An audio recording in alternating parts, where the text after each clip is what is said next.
الصيام كتب عليكم الصيام كما كتب على الذين من قبلكم لعلكم تتقون. Jamaah rahimani wa rahimakumullah. Patut kita renungkan atas rahmat yang telah Allah limpahkan kepada kita semua, yang mana tiada yang terpenting dalam kehidupan ini kecuali umur yang telah diberikan sebagai kesempatan kita meraih ridha Allah Subhanahu wa taala. Dalam surat Al-Hajj ayat 47 disebutkan bahwa satu hari akhirat itu sama dengan 1000 tahun di dunia. Kalau kita kalkulasikan rata-rata usia kita 60 sampai 70 tahun. Maka kalau kita bandingkan, kita hitung-hitung, maka usia kita hanyalah sebenarnya 1,5 jam saja. Kita hidup ya. Tarawih saja mungkin 45 menit ya. 2 kali tarawih ya itu hidup kita ya. Sebentar, sangat sebentar. Yang mana kalau kita ingat-ingat, kita dulu pernah bayi, pernah juga balita seperti adik-adik ini ya. Yang mana kalau adik-adik ini menyukai permainan, apapun itu mainannya, kesenangannya ya. Kalau permainannya itu diambil sama temannya, marah gak? Marah. Kemudian bertumbuh lagi ya sampai usia katakanlah 10. Katakanlah dulu kelerengnya diambil tuh nangis. Ketika sudah agak remaja 10 tahun, 15 tahun, tertawa melihat masa lalunya. Kok ya terlalu kekanak-kanakan saya dulu itu.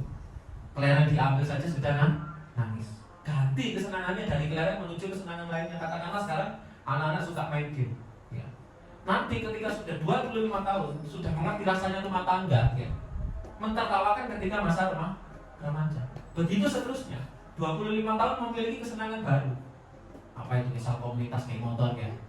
Seakan-akan itu adalah pertemanan yang luar biasa penting bagi kehidupan di usia dia. Nanti ketika udah usia 40, beda lagi kesenangannya. Dan sekali lagi mentertawakan. Kenapa ya dulu saya sebegitunya dengan komunitas yang sebenarnya tidak menyelamatkan saya ketika di akhirat. 40 tahun sudah mulai tahu rasanya senangnya dihormati anak-anak muda ya. Dipanggil abah, mungkin dipanggil Gus, mungkin dipanggil apa ya. Nah kemudian ketika sudah memasuki masa senja, kenapa masa senja itu ibarat matahari ya, terbit ya dari timur, itu kan kencang-kencangnya matahari, kencang-kencangnya sinar ya. Itu seperti energinya anak yang 10 tahun lah, nggak pernah capek ya, mainan terus sampai dari pagi sampai malam. Itulah sinar matahari terbit. Kemudian ketika berada di tengah ya, di puncak sinarnya waktu zuhur, itu adalah masa-masa usia 30 ya. Bapak-bapak yang sudah sepuh masih ingat 30 tahun adalah waktu yang paling produktif. Tidak ada waktu ya paling produktif, otak paling matang itu 30. Itulah kenapa banyak manajer hebat itu di usia 30. Saya tahu karena saya jurusan manajemen. Performnya itu di usia 30. Nah kemudian ketika matahari itu mulai miring ya, mulailah masuk masa senja. Apa itu masa senja? Di mana waktu kita di kehidupan dunia ini tak lama lagi kita akan dibenamkan oleh Allah Subhanahu wa taala di beberapa meter di bawah tanah. Ibarat matahari itu dibenamkan oleh Allah Subhanahu wa taala. Begitulah sebenarnya kehidupan kita dari terbit menuju terbenam. Nah, pertanyaannya, bagaimana senja dalam kehidupan kita? Apakah senja dalam kehidupan kita itu indah? Ya.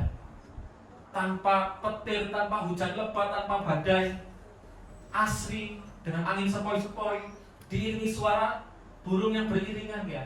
Itu adalah senja yang indah. Mungkin kalau setelah hujan itu ada pelangi ya, itu adalah senja terbaik yang pernah kita lihat. Dan ada juga senja yang kurang bagus. Yakni senja yang katakanlah jam 5 itu sudah hujan deras, lebat, petir di mana-mana. Orang pun membenci waktu itu. Begitu juga usia kita, bagaikan senja. Ada senja yang indah dan ada senja yang tidak indah.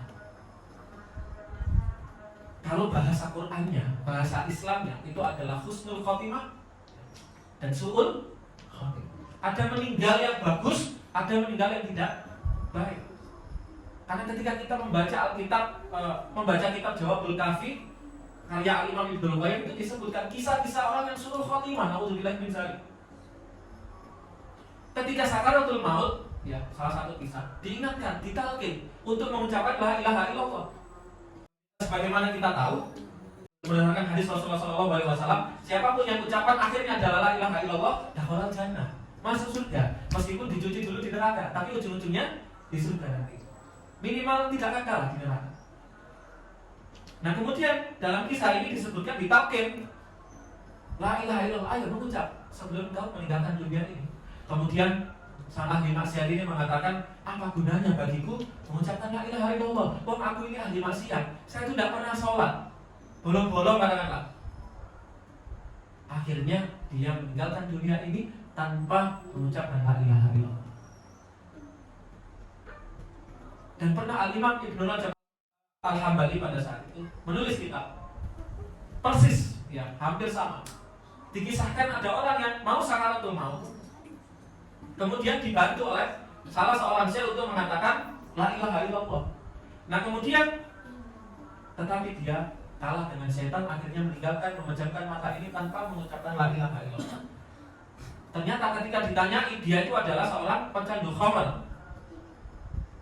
Kemudian Syekh Abdul Aziz yang mentalkin tersebut mengatakan, wahai manusia, membaca kitab tersebut ya, diberi nasihat oleh beliau, berhati-hatilah dengan dosa, karena bisa jadi dosa yang kita lakukan itu menjerumuskan kita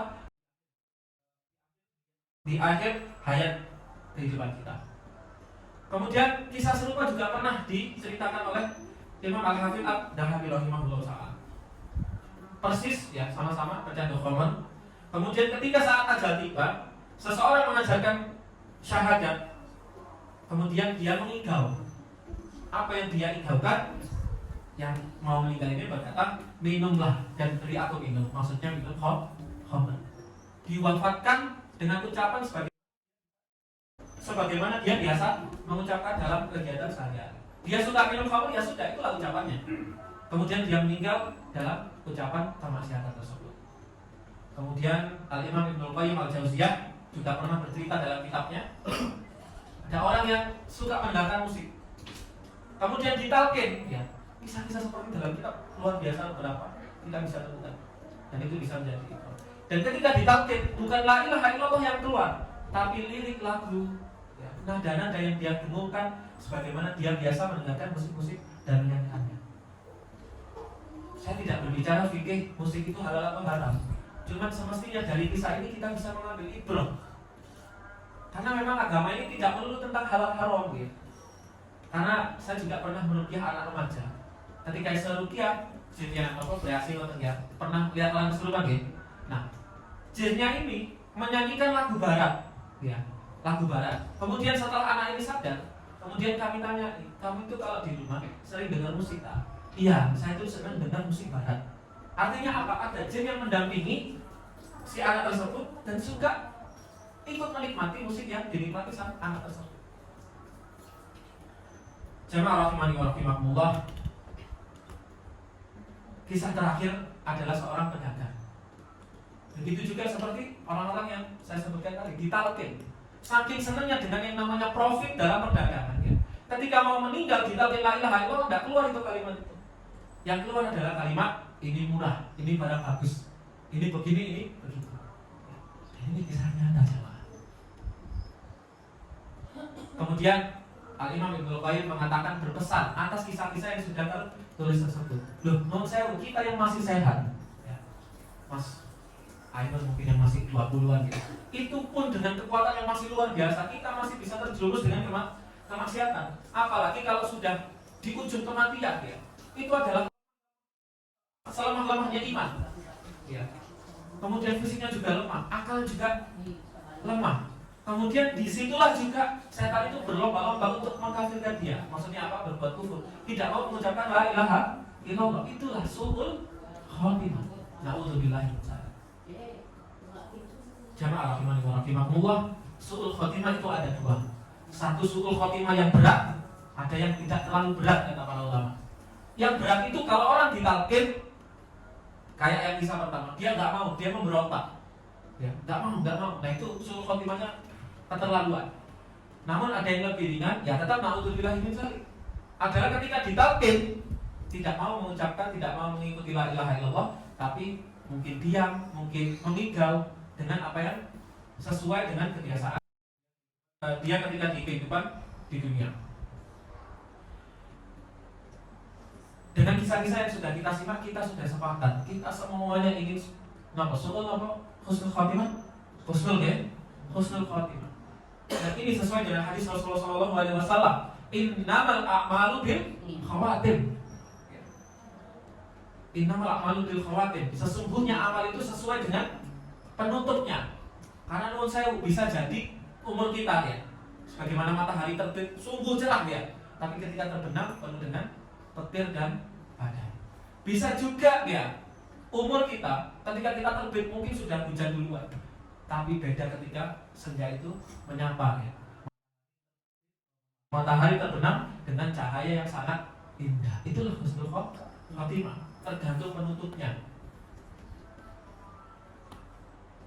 Dan hadis terakhir yang ingin saya sampaikan ya, bahwa Rasulullah SAW itu mengatakan bahwa orang yang mencintai kematian, ya, orang kalau disebutkan meninggal itu kan kayak tidak enak gitu ya.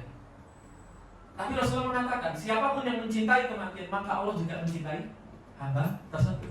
Sebaliknya kalau ada hamba kok tidak suka meninggal dunia, tidak suka kematian, maka Allah pun tidak suka dengan hamba tersebut. Ini merubah pola pikir kita. Kemudian ada Al-Imam Al-Khattabi ya, merinci apa sih maksudnya mencintai kematian itu gimana maksudnya. Kata beliau ya, mengomentari hadis ini, maksudnya adalah mencintai kematian berarti lebih mencintai akhirat daripada dunianya. Bukan berarti dunia tidak penting ya, tapi jauh lebih mencintai akhirat. Nah mungkin kita perlu tahu ciri-ciri husnul khotimah itu apa saja. Yang pertama, kalau ada orang meninggal ya, keningnya berkeringat, insya Allah husnul khotimah berdasarkan hadis yang sahih. Kemudian meninggal di hari Jumat, entah malamnya, entah siangnya. Kemudian yang ketiga, mati syahid di jalan Allah, mungkin peperangan, mungkin mencari nafkah, mungkin sedang ribat itu kok bertahan, seperti di Palestina. Ya, ribat itu menjaga suatu daerah akan tidak dirampas oleh orang lain. Kemudian wanita yang sedang nifas dan hamil, kalau sedang hamil dan nifasnya, itu kalau meninggal dalam kondisi tersebut, insya Allah husnul khotimah. Nah kemudian salah satu ciri husnul khotimah adalah meninggal dalam keadaan mengamalkan amal soleh. Misalnya jamaah ansor ya, sedang taraweh, sedang menyimak, sedang menunduk ini. Kemudian sang imam taraweh mengatakan as-sholatu jami'ah, tapi bukan dangan-dangan. Nah itu kemudian nafasnya dicek, nantinya berhenti, insya Allah husnul khotimah. Nah kemudian ya, apa yang harus kita lakukan untuk menjemput husnul khotimah? Tentu ya, kalau kita membaca literasi husnul khotimah itu cukup panjang. Rujukan saya, ya rujukan utama saya adalah kitab Mukhtasar Minhaj Al-Qasidin, itu membahas kematian itu 20 halaman sendiri. Nah mungkin saya sampaikan sekarang. Maka di jadwal-jadwal saya yang sudah tertera di dinding musola itu, insya Allah saya lanjutkan. Gimana sih cara kita itu untuk menjemput husnul khotimah? Bagaimana untuk kita beramal, amalan kita mengetuk keridhaan Allah Subhanahu wa taala agar kita husnul khotimah. Nah, untuk yang bisa diamalkan adalah doa yang diajarkan Rasulullah SAW. Ya muqallibal qulub, tsabbit qulubana ala dinik. Ayo coba kita hafalkan bersama. Ya muqallibal qulub, ya muqallibal qulub, tsabbit qulubana ala dinik.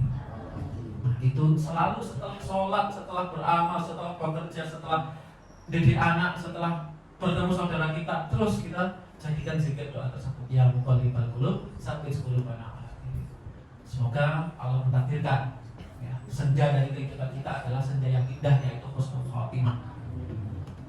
Ini dari kami. Mohon maaf atas kurang lebihnya. Semoga bermanfaat khususnya untuk saya pribadi. Nasrul minallah wa fathul qarib.